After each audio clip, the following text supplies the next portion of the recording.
प्रभु ने इब्राहिम को बाहर ले जाकर कहा, आकाश की ओर देख, यदि तू तारों को गिन सकता है तो गिन। तब वह अब्राहम से बोला, तेरा वंश ऐसा ही असंख्य होगा। रेगिस्तान में अगर आप कभी जाएंगे रेगिस्तान में और टेंट लगाएंगे, तो जब भी आप अपने टेंट से बाहर आएंगे आपको तारे ही दिखाई देंगे। और परमेश्वर ने उसको बोला कि नीचे रेत को देख,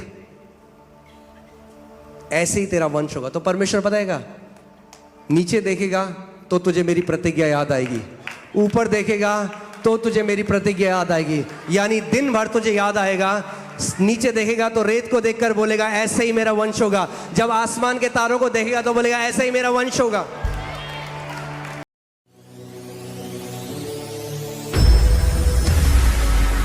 तो परमेश्वर ने उसको सिखाया विश्वास कैसे करते हैं। यानी परमेश्वर का वचन जो कहता है उसकी एक पिक्चर बना लो। यानी अगर कोई व्यक्ति है और वो बीमार है, डॉक्टर ने कहा 3 महीने बचे हैं, वो 40 साल का है, भजन संहिता एक आयत हो, दीर्घ आयु से मैं तुझे तृप्त। अपनी आंखें बंद करो और अपने आप को देखो कि मैं 90 साल का हूं, अपने परिवार के साथ हाथ उठा के परमेश्वर की आराधना कर रहा हूं। क्या कर रहे हो आप परमेश्वर के साथ साझेदारी कर रहे हो। क्योंकि जो पिक्चर वो कैनवस है जिसके ऊपर पवित्र आत्मा आपके जान फूंक देता है। अगर आप एक पिक्चर पवित्र आत्मा को देते हो उसके वचन के अनुसार, holy spirit is the performer of God's word. पवित्र आत्मा परमेश्वर के वचन को पूरा करने वाला है और आप बिना देखे विश्वास नहीं कर सकते। जानते हैं आप इस बात को? शारीरिक आंखों से नहीं, आत्मिक आंखों से। यानी आपको अगर वचन में विश्वास करना है, आपको उस वचन को देखना पड़ेगा अपनी आंख से। उसका वचन कहता है मैंने तुझे दीर्घ आयु से तृप्त किया है, वो उसकी वास्तविकता है। आप पता है क्या देख रहे हो? आप कोई व्यक्ति है, अगर डॉक्टर ने बोल दिया 3 महीने, अब वो पता है कर रहे हैं, वो कह रहा है मैं एफडी अपनी निकाल देता हूँ, मेरे बाद मेरे बच्चों का क्या होगा, क्या होगा। वो भले ही बोल रहा है यीशु मसीह के कोड़े खाने से मैं चंगा हो गया हूँ, मगर वो अभी भी उस पिक्चर को देख नहीं सक रहा। वो इब्राहिम की तरह कह रहा है। प्रभु कह रहा है मैंने तुझे जातियों का पिता बनाया है, वो अपने आप को कह रहा है प्रभु मैं तो पुत्रहीन हूं। एक बहन है, उनकी मैंने वो गवाही बता रही थी अपनी, कि उनके परिवार में 50 साल का जैसे ही कोई भी होता था उनको गठिए का रोग शुरू हो जाता था, पूरी जनरेशन में चलता आ रहा था। और उनका 50th बर्थडे आया, जैसे ही 50वां उनका जन्मदिन आया, और जब वो उठी तो उनकी उंगलियों में और घुटनों में क्या होने लग गया, दर्द। क्या थॉट आया होगा उनको? सबसे पहले उनके शरीर ने उनको क्या बोला, हो गया तुझे भी गठिया। मगर वो विश्वास के, वो इस शिक्षा को जानती थी, वो विश्वास में दृढ़ थी। तो उन्होंने क्या किया, उन्होंने उसी समय आंख बंद करी और अपने आप को देखा कि मैं 80 साल की हूँ और मैं काफ़ी बूढ़ी हूँ और मैं पियानो बजा रही हूँ, और अपनी उंगलियों पर ध्यान दिया और मेरा पूरा परिवार मेरे बगल में है और हम परमेश्वर की आराधना कर रहे हैं। मैं पियानो बजा रही हूँ और वो परमेश्वर की आराधना कर रहे हैं। और उसके बाद जब उन्होंने उस पिक्चर को देखा तो उन्होंने क्या किया, परमेश्वर को महिमा दी। प्रभु तू भला है, तेरा हर एक वादा सच्चा है। बाइबल बताती है Abraham staggered not at the promises of God. Abraham परमेश्वर की प्रतिज्ञा से हिला डुला नहीं, अड़िग रहा, ये जानते हुए कि जिसने प्रतिज्ञा करी है वो विश्वास योग्य है। आपकी ज्ञानेंद्रिया विश्वास योग्य नहीं है, क्योंकि पिक्चर को देख के रोने लग जाती हैं। उनको नहीं पता सच क्या है झूठ क्या है। मगर यीशु मसीह ने यूहन्ना 17:17 में कहा तेरा वचन परमेश्वर सत्य है, तू विश्वास योग्य परमेश्वर है, तेरे वचन में जो लिखा है वो सत्य है प्रभु। आमीन। और वो अपने आप को, और क्या हुआ, एक दिन की नहीं है, विश्वास की क्या कर, अच्छी कुश्ती लड़।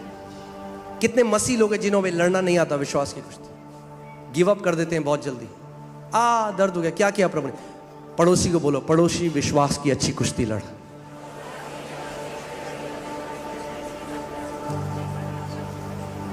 अगर परमेश्वर ही को लड़नी होती कुश्ती तो वो आपके लिए क्यों कहता लड़ने के लिए?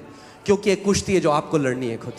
और आपको पता है कुश्ती क्यों बोला है, वॉर क्यों नहीं बोला? अब अगर 2 देशों का वॉर हो तो हम घर पे बैठे हैं और यहां से मिसाइल जाती है, ऐसे नहीं लड़ते हम शैतान।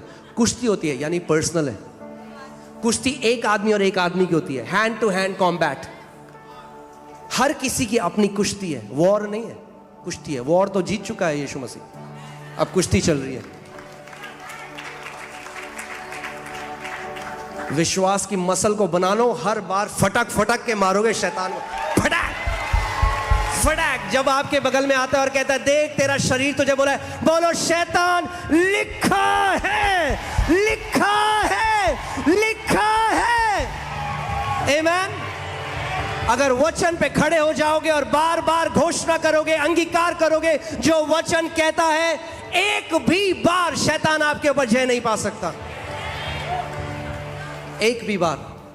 हर बार मुंह की खाएगा और काला मुंह करके जाएगा वहां से।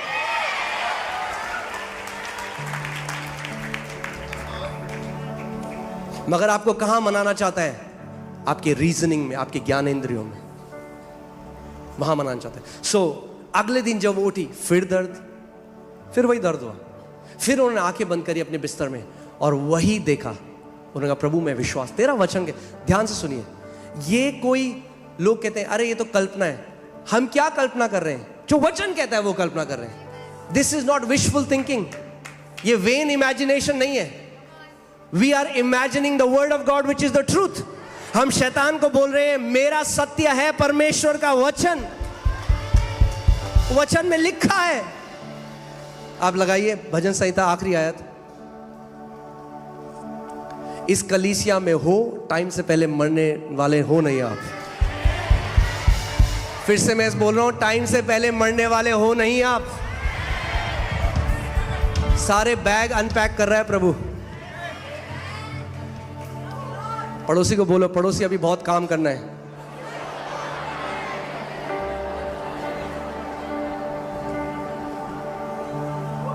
और ऐसे नहीं जीना कि रगड़ रगड़ के, घिस घिस के। हाँ ऐसे आप पूछे कैसे हो? हाँ, कट रही है। शर्म आनी चाहिए अगर प्रभु के लोग और आप बोलते मेरी कट रही है। मैंने आपको क्या बोलता? हमारा जीवन एक सेलिब्रेशन है यीशु मसीह के नाम में। सेलिब्रेशन। आमीन। जब लोग आपको देखें तो बोले आपका जीवन एक सेलिब्रेशन है यीशु के नाम में। सो हंसते हंसते, नाचने नाचते, प्रभु यीशु मसीह की विक्ट्री सेलिब्रेट करते करते हम स्वर्ग के राज्य में प्रवेश करेंगे।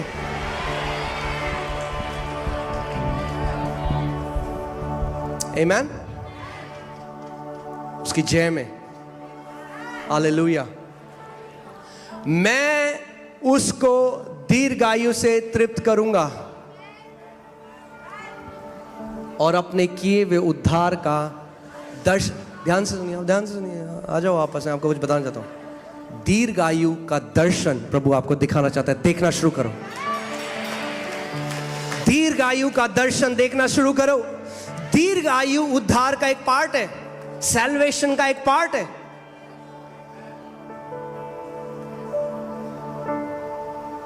प्रभु नहीं है जो किसी को 20 में ले जा रहा है, किसी को 30 में ले जा रहा है, किसी को 40 में ले जा रहा है। नहीं, अगर वो है तो फिर यहां पे वो अपने प्लान को क्यों खराब कर रहा है? अगर उसी ने चुना है कि कोई 30 में जाएगा, कोई 20 में जाएगा, तो क्यों उसका वचन कहता है अपने माता पिता का आदर कर और तेरा पृथ्वी पे क्या होगा? तो लंबा जिएगा। यानी आप पृथ्वी पे ऐसी चीजें कर सकते हैं जिससे आपका जीवन बढ़ सकता है और ऐसी चीजें भी कर सकते हैं जिससे आपका जीवन घट सकता है।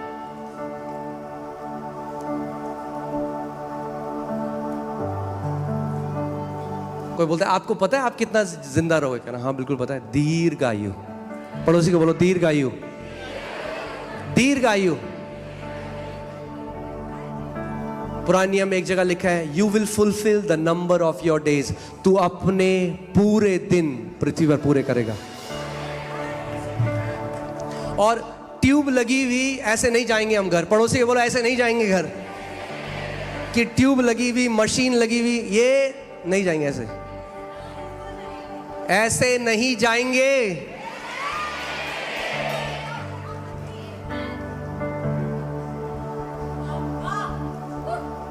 ये तरीका नहीं है संतों के घर जाने का। बाइबल कहती है दाऊद ने अपने दिन पूरे किए और आंखें बंद करी और प्रभु की उपस्थिति में था। ऐसे जाएंगे।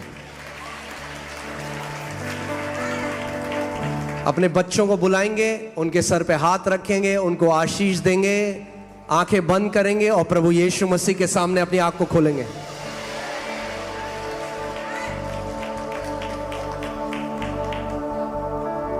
इसीलिए क्यों परमेश्वर का वचन कहता है हमें मनन करने के लिए उसका वचन। अब आप कई लोग कहते हैं, एक बहन आई थी यहाँ कलीसिया में, तो बहुत पुरानी बात है, उस टाइम हम केवल 30-40 लोग होते थे, तो मैंने उनको नया नियम दिया। मैंने कहा बहन आप ये पढ़ो, तो आई वो मेरे पास अगले हफ्ते, कह रही पास्टर पढ़ लिया, कुछ और दो। मैंने कहा पढ़ लिया आपने पूरा नया नियम? कह रही हाँ पढ़ लिया पूरा, पढ़ लिया। कह रही और कुछ दो। मैंने कहा बहन ये ग्रह शोभा नहीं है, ये परमेश्वर का वचन है।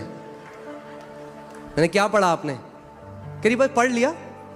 मैंने क्या लिखा है मत्ती में? कह रही वो नहीं पता पास्टर जी, बस पढ़ लिया हमने। ऐसे ऐसे नहीं पढ़ना, उसको अपना बनाना है, उस पर मनन करना है।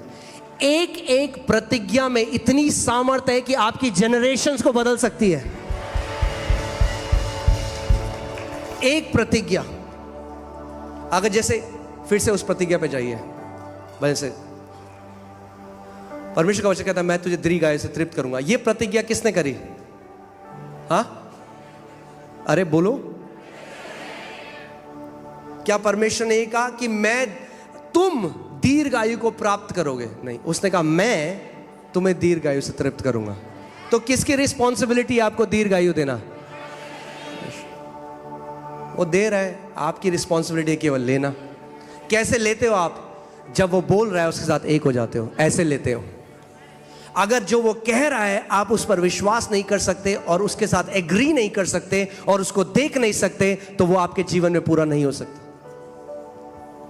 इसीलिए यीशु ने कहा जो विश्वास नहीं करते दे विल पेरिश। मैं उनको दीर्घायु से तृप्त करूंगा, प्रभु करेगा। So old age is not something that you will achieve, it's something that you receive. दीर्घायु, और ऐसे नहीं ओल्ड होंगे हम भैया। यहाँ पे आंटी है, सुमित की मम्मी है यहाँ पे। आंटी आंटी आंटी एक बार खड़े हो जाइए। Sumit what's her age? Aunty 74। और इनकी गवाही है हमारे पास, आप सुन सकते हैं। जिंदगी भर बीमार रही और अभी कितना टाइम हो गया है एक गोली भी नहीं खाई? 10 साल से एक गोली नहीं खाई, क्योंकि इंसान केवल रोटी से और गोली से जीवित नहीं रहेगा, मगर हर एक उस परमेश्वर के वचन से जो उसके मुख से निकलता है। और अगर आप उनकी गवाही सुनेंगे, उनकी बहुत पावरफुल गवाही है। उन्होंने क्या किया, जब वो विश्वास करने लगी कि जब परमेश्वर में वो चंगी हो गई है, और जब वही लक्षण आने लगे तो उनको लगा कि लोग अब मेरा क्या बोलेंगे लोग मेरे लिए, क्योंकि उन्होंने सारा ट्रीटमेंट बंद करा दिया अपना। Multiple problems, skin disorder, heart का, ये वो, हड्डियों का रोग, और उन्होंने सारे ट्रीटमेंट बंद करा दिए, परमेश्वर के वचन को थामने लगे। और जब वो सिम्टम वापस आते, वो बार बार परमेश्वर का वचन बोलती। शैतान उनके मन में डालता कि देख अब तेरी जग हंसाई होगी, तेरे सारे रिश्तेदार तेरे पे हंसेंगे क्योंकि तूने सारे ट्रीटमेंट बंद करा दिए। मैं क्या कह रहा हूं, वो आएगा आपको परखने के लिए। बाइबल कहती है परखने वाला आया, मगर जब यीशु को परखने वाला आया तो यीशु ने कहा लिखा है। जब आपको परखने वाला आएगा तो आपको भी बोलना है लिखा है।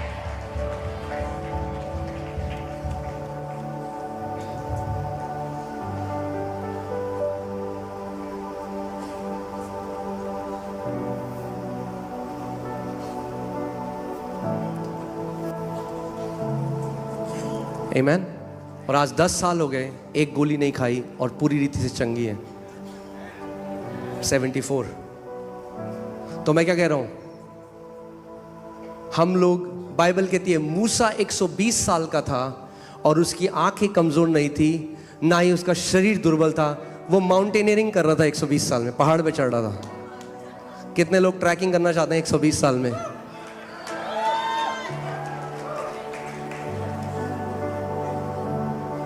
वहां पे प्रभु को मिला, वैसे गया। मैं परमेश्वर के दास केनेथ हेगिन उनकी किताब पढ़ रहा था और उन्होंने अपनी किताब में लिखा था, आप जानते हैं जिस दिन आप इस बात को समझ गए कि परमेश्वर ने कितना अधिकार एक नए जन्मे विश्वासी को दिया है। उन्होंने कहा मैं ट्यूब लगाकर ऐसे करके हॉस्पिटल से ऐसे नहीं जाने वाला। उन्होंने कहा मैं बताता हूं, उन्होंने ये किताब 20 साल पहले लिखी थी अपनी मृत्यु के। उन्होंने कहा मैं बताता हूं मैं कैसे परमेश्वर के पास जाऊंगा। उन्होंने कहा मैं ब्रेकफास्ट करूंगा, उसके बाद अपने परिवार को अपने पास बुलाऊंगा, उन सबको आशीष दूंगा, उनके सर पे हाथ रख के प्रार्थना करूंगा, उसके बाद आराम से सर रखूंगा, प्रभु को धन्यवाद दूंगा, अपनी आंखें बंद करूंगा और चला जाऊंगा। सो जब मैंने वो पढ़ा, उसके बाद मेरे अंदर एक उत्सुकता हुई कि मैं चेक करूं कि वो कैसे गए। तो मैंने ढूंढा कि उनकी मृत्यु कैसे हुई। और जब मैंने वो आर्टिकल पढ़ा, उसमें लिखा था सुबह सुबह उन्होंने अपनी पत्नी को बोला कि आज मेरे जाने का समय है, सारे बेटों को बुला ले, सारी बेटियों को बुला ले। उनके बच्चे आए, उन्होंने ब्रेकफास्ट किया, उनके लिए प्रार्थना करी, अपना सर रखा और प्रभु के पास चले गए।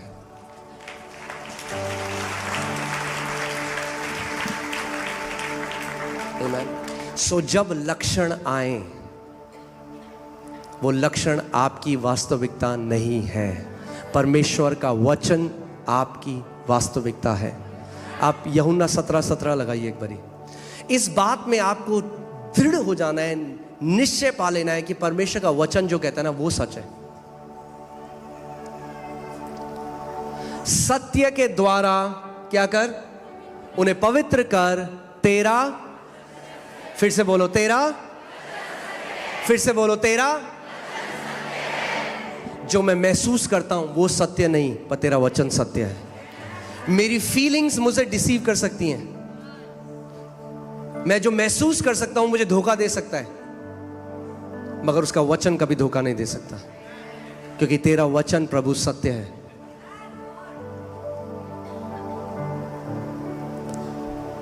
आमीन। इसीलिए मैं आपको बता रहा हूं कि हम लोगों को परमेश्वर के वचन के लोग बनना है।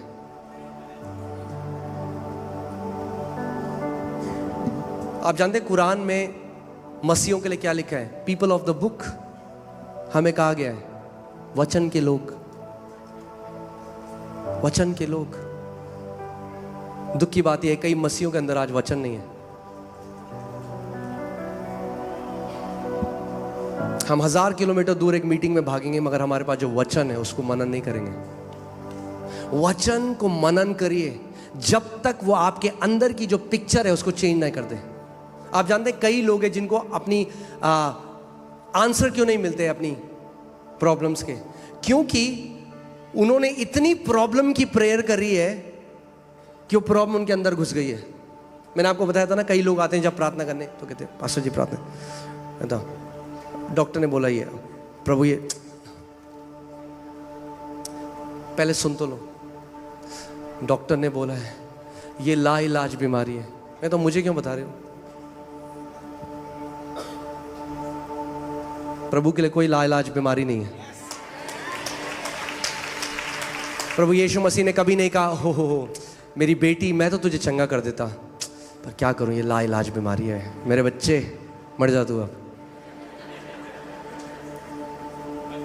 कितने मसीह लोग ऐसे हैं वो नहीं समझे, वो कह रहे हम तो प्रभु से मांग रहे हैं, मगर अंदर अपने आप को बीमारी देखते हैं। बीमारी शरीर में होना एक अलग बात है, मगर बीमारी जब अंदर घुस जाए हृदय में तो एक अलग बात है। सो जब आप वचन को मनन करेंगे बार बार, जो वचन में प्रतिज्ञाएं आपके लिए लिखी हैं, तो सबसे पहले वो क्या करता है? आपका अंगीकार बदलता है, उसके बाद आपके हृदय की जो पिक्चर है वो बदलती है। जब हृदय की पिक्चर बदलती है तो आप विश्वास करने लग जाते हैं। जिस दिन अपने आप को अंदर से आपने चंगा देख लिया, बाहर से भी आप चंगे हो जाएंगे। कितने मसीह लोग हैं वो गरीब हैं, ध्यान से सुनिएगा इस बात को। पता है क्यों? क्योंकि जिंदगी भर अपने आप को गरीब देखते हैं, यहां से वो गरीब देखते हैं। जिस दिन यहां से अपने आप को आशीषित देखने लग गए, बाहर भी आशीषित हो जाएंगे।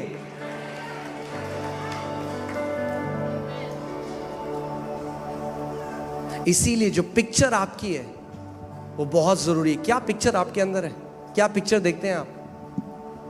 जब प्रभु ने गिदियोन, क्यों प्रभु ने उसको बोला हे शूरवीर योद्धा? क्योंकि उसके अंदर जो पिक्चर थी ना, वो अपने आप को कायर देखता था। वो इतना, मैं तो कुछ भी नहीं हूं, मैं कायर हूं। तो प्रभु ने कहा मुझे इसको एक नई पिक्चर देनी है। प्रभु ने कहा हे शूरवीर योद्धा, ये मेरी वास्तविकता है तेरे लिए। और जब गिदोन ने उसको सुना तो इजराइल का एक शूरवीर योद्धा बन गया, एक जज बन गया। इसीलिए जब हम वचन पढ़ते हैं, इट्स ये रिलीजियस किताब थोड़ी ना है कि मैंने PhD कर दी, फुल हेड डैमेज। ये धार्मिक पुस्तक नहीं है, ये परमेश्वर का वचन है जिसके सहारे धर्मी जन जीवित रहते हैं। ये आत्मा की रोटी है, ये आपके जिंदा रहने का कारण है, ये विश्वास का भोजन है। जितना खिलाओगे उतना विश्वास बढ़ता जाएगा।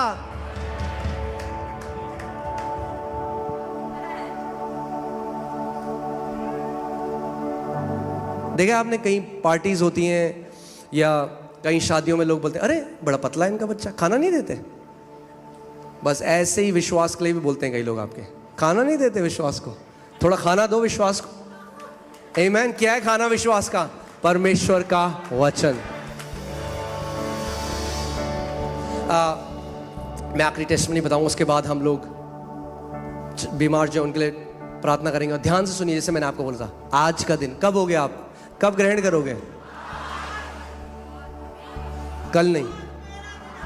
आमीन। आज मेरा दिन है। Today is the day that the Lord has made. परमेश्वर की डिक्शनरी में एक ही शब्द है टुडे, टुमारो नहीं है। वो नहीं कहता कल उधार दूंगा, कहता आज दूंगा। यीशु मसीह ने एक भी बीमार को नहीं कहा कल आना, आज। Today is the day. बोलो आज। कल नहीं, आज। Today is my day. उस औरत ने नहीं कहा अच्छा ठीक है प्रभु तो आता ही रहता है, यीशु मसीह तो यहाँ पे आते थे, अगली बार चली जाऊंगी। आज मेरा दिन है। आज जब उसके वस्त्र के छोर को छू लूंगी तो चंगी हो जाऊंगी। आज मेरा दिन है। अगर आप उसको विश्वास दे सकते हो तो वो आपको, आप जानते हैं विश्वास एक करेंसी आत्मिक जहां में। करेंसी क्या है? करेंसी। जैसे क्या बोलेंगे उसको? करेंसी बोलेंगे, करेंसी है, मुद्रा है, मुद्रा। हालेलुया। विश्वास एक आत्मिक मुद्रा है। अब अगर मेरे पास, लगाइए, मेरे पास अगर 1.5 लाख रुपए हैं और आईफोन एक 1.5 लाख का आता है मेरे पास, तो अब मुझे पता है मैं आईफोन कभी भी ले सकता हूं। क्यों? क्योंकि मेरे पास 1.5 लाख रुपए हैं। मैं दुकान में जाऊंगा, मुझे पता है वो मेरा है। हाँ जी निकालो जी आईफोन। बोल्ड हूं मैं। क्यों? क्योंकि मेरे पास मुद्रा है। विश्वास के लोग बोल्ड होते हैं क्योंकि आपके पास करेंसी है। और वो करेंसी कैसे आती है? विश्वास सुनने से, और सुनना परमेश्वर के वचन से होता है। सो अभी जो आप बैठे हो यहाँ पे और आपने सुना है, आपके पास वो करेंसी आ चुकी है और आप अपनी चंगाई, अपना छुटकारा, अपना डिलीवरेंस आज ले सकते हो।